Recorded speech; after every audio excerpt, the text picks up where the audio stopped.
Panamá en esa época estaba llena de todas las agencias secretas del mundo. Claro. Allá coincidía Pero por la construcción del canal, ¿cuándo lo era hacían? porque los militares eran de izquierda.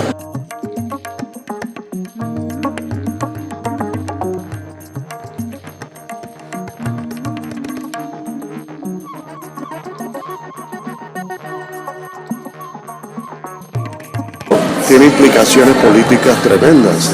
¿Sabes quién iba allá cada rato? Graham Greene, era amigo de Torrijos. ¿Escritor? El escritor. Allá, bueno, yo conocí todo eso porque lo llevaban al Paraninfo de la universidad a dictar charlas. ¿Era amigo de Torrijos Graham Greene? Sí, claro. Y era amigo de García Márquez. Y era amigo, adivina de quién, de un expresidente. Sí. Y entrevistas que hacía escritores, hasta pintores también, extranjeros y nacionales. Es una experiencia ¿Y muy... los entrevistabas y escribías? Sí, cómo no. Sí, claro. Eso era parte de mi oficio, porque ya yo había obtenido el título de periodismo en la Universidad de Panamá. Y eso me permitió tener el carnet. Y además de eso, también tenía el carnet especial que me dio el gobierno militar para ver todas las películas, porque yo estaba en la Junta de Clasificación. La palabra censura no se utilizaba ya porque era un poco peyorativa. Era Junta de Clasificación de Películas. Entonces yo me veía todos los extremos. ¿Junta? De clasificación de películas, sí, no de censura. Porque cosa curiosa, en ese periodo todas las películas que llegaban a Panamá, los censores no podían sustraerle nada a las películas, debíamos dejarlas tal cual. Es por esa razón. ¿Quiénes eran los censores? Eran profesores, ingenieros, arquitectos de diferentes profesiones. ¿Pero los contrataban para...? No los contrataban, los elegía el gobierno, el Ministerio de Gobierno y Justicia, que era el que tenía esa potestad. Ministerio Claro, de Justicia. como yo trabajaba en la Universidad de Panamá como profesor de periodismo, en la Facultad de Periodismo, y tenía mi columna, a mí se me consideraba una persona seria y con criterio para evaluar películas, porque yo hacía también evaluación de películas en mi columna. Crítico de cine. Sí, tanto que cuando la sala de cine Balboa, que quedaba en la zona del canal los gringos tenían un cine que se llamaba Balboa. A mí me nombraron programador del cine Balboa. Programador es el que decide qué películas salen. Yo escogía las películas para presentar en la sala, una sala muy bonita, muy grande. Y en esa época me tocó a mí tener contacto con la Embajada del Brasil. Ajá. Y como en ese entonces el gobierno torrijista o de los militares le dio becas a mucha gente que no tenían posibilidades de tener becas, a hijos de clase media baja, el mundo se fue, todos esos se fueron a recorrer el mundo con becas del gobierno militar, que eso era un gobierno al estilo chavista. Claro, Omar Torrijos, que le dio el golpe militar a Arnulfo Arias en el 68. Esto fue casi 20 años de dictadura con Noriega al final, ¿no? ¿Del 68 al qué? No sé, cuando él murió en aquel avión que explotó, eso sería la década del 70 y pico, ¿no? ¿Torrijos murió en un avión que explotó? Sí, cómo no, un avión estalló. Él iba hacia el interior del país y explotó en el aire. Así, allá Panamá en esa época estaba llena de todas las agencias secretas del mundo. Claro. Allá coincidía. Pero por la construcción del canal, ¿cuándo lo era porque los militares eran de izquierda. Torrijos era un hombre que estaba apoyado por los grupos de izquierda, los socialistas y comunistas. Sí. Y tú sabes que eso tiene implicaciones políticas tremendas. ¿Sabes quién iba allá cada rato? Graham Greene, era amigo de Torrijos. ¿Escritor? El escritor. Allá, bueno, yo conocí todo eso porque lo llevaban al Paraninfo de la universidad a dictar charlas. ¿Era amigo de Torrijos Graham Greene? Sí, claro. Y era amigo de García Márquez. Y era amigo, adivina de quién, de un expresidente de Colombia. Era invitado siempre de él. Ahora, ¿cuál era la razón? Porque estaban buscando la manera de que los barcos colombianos pasaran el canal sin pagar impuestos. Porque el momento en que Torrijos llegó allá, él firmó el tratado Torrijos-Carter, con Carter el presidente de Estados Unidos, para que el canal pasara a Panamá.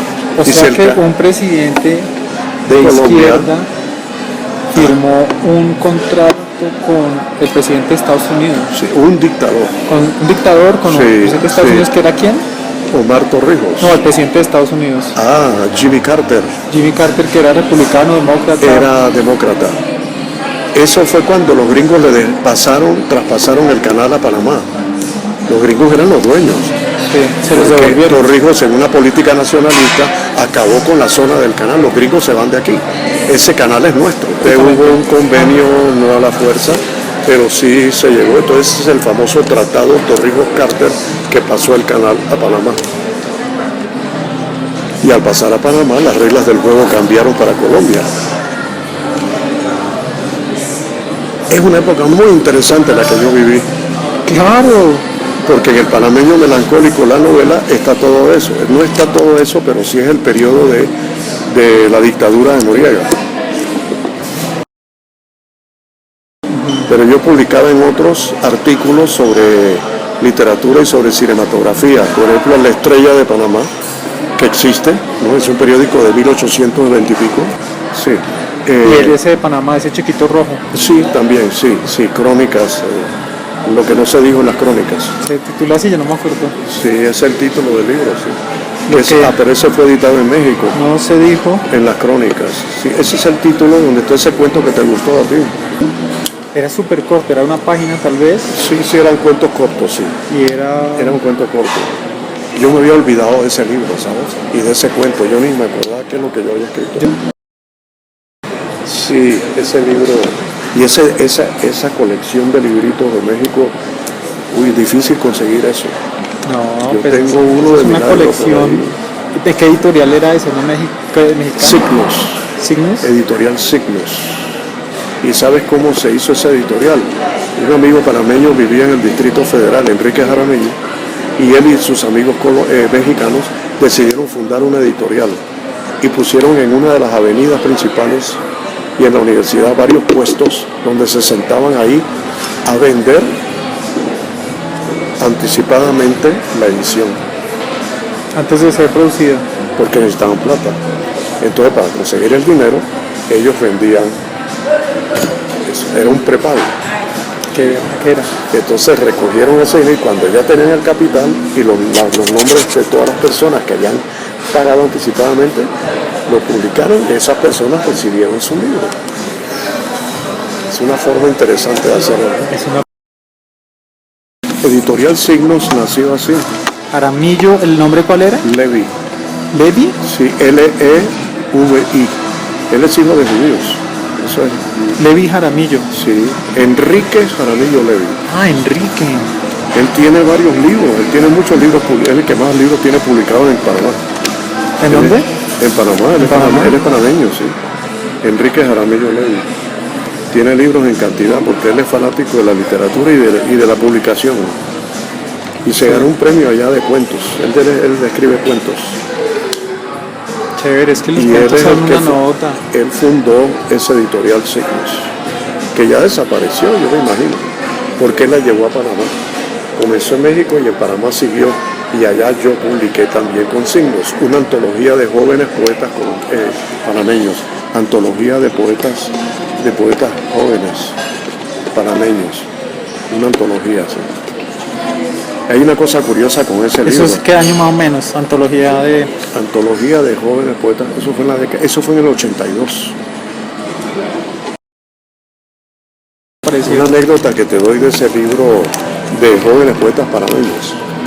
Yo era muy amigo del agregado cultural de la Embajada de México, Julio César Chará, que era poeta. Y él tenía contactos con pintores panameños. Entonces él tenía contacto con la intelectualidad y con los artistas de Panamá como agregado cultural.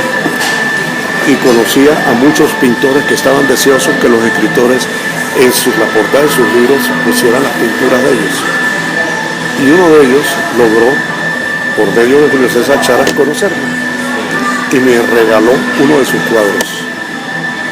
Y yo, bien, ya que me lo regalas, yo te voy a hacer el honor de ponerlo en la portada de mi próximo libro.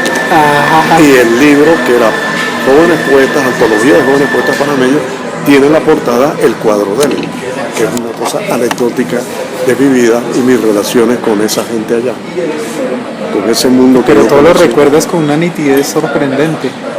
Yo tengo memoria un poquito buena. Buenísima. ¿Pero toda la vida o es por la Sí, disciplina de tanto leer? toda eso la que- vida. Además, yo de ver tanto cine y leer tanto libro, yo tengo otra cosa, un oído para las bandas sonoras de películas ¿Ah, sí? impresionante. ¿En serio? Tú pones la banda sonora y digo, esa es la película Ben Hur, Wow. dirigida por fulano de tal. Eso sí, yo lo Sí, recuerdo. yo Además, me yo era acuerdo en esas clases tuyas. además, yo era coleccionista de discos en acetato, que era lo que se compraba en la época de bandas sonoras de películas. Y yo las ponía en mi casa y yo las escuchaba, cerraba los ojos y yo veía las imágenes. La película entera la veía. Claro. Todas. Mira, ¿sabes qué pasa? Yo nací en una época en que no había nada de lo que hay hoy. Indiscutiblemente es una tontería que yo diga eso porque es lógico, ¿no? Que eso es muy reciente. Sí, es una bobería decir que no existía, pues claro. Yo nací en los tiempos en que no había televisión. Yo soy de ¿Había esa- radio? La radio. Sí. Y yo era el que escuchaba todas las series que presentaba Radio Programas Continental de Panamá. Porque mi niñez fue en Panamá, recuerda. Yo nací en Barranquilla, pero mi niñez fue allá porque mi padre viajero lo llevó. Mi formación toda es allá. ¿Tú naciste en Barranquilla en qué año? No te digo.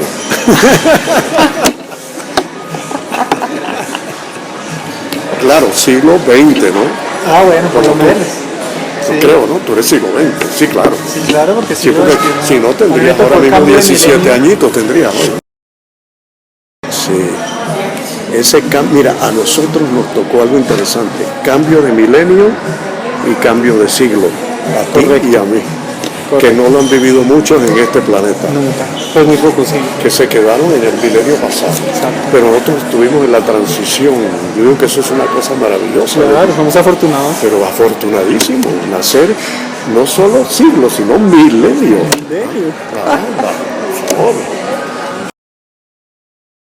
En eso, ¿sabes quién es un maestro también?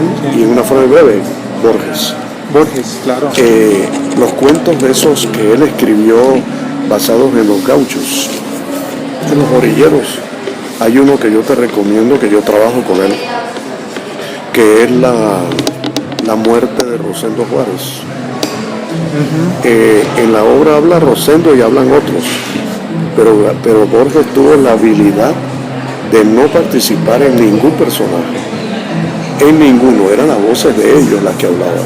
O sea que Borges se enmascaró, se puso detrás y creó aquello. Era Borges que creaba, sí, pero eran otras voces y diferentes a las de él.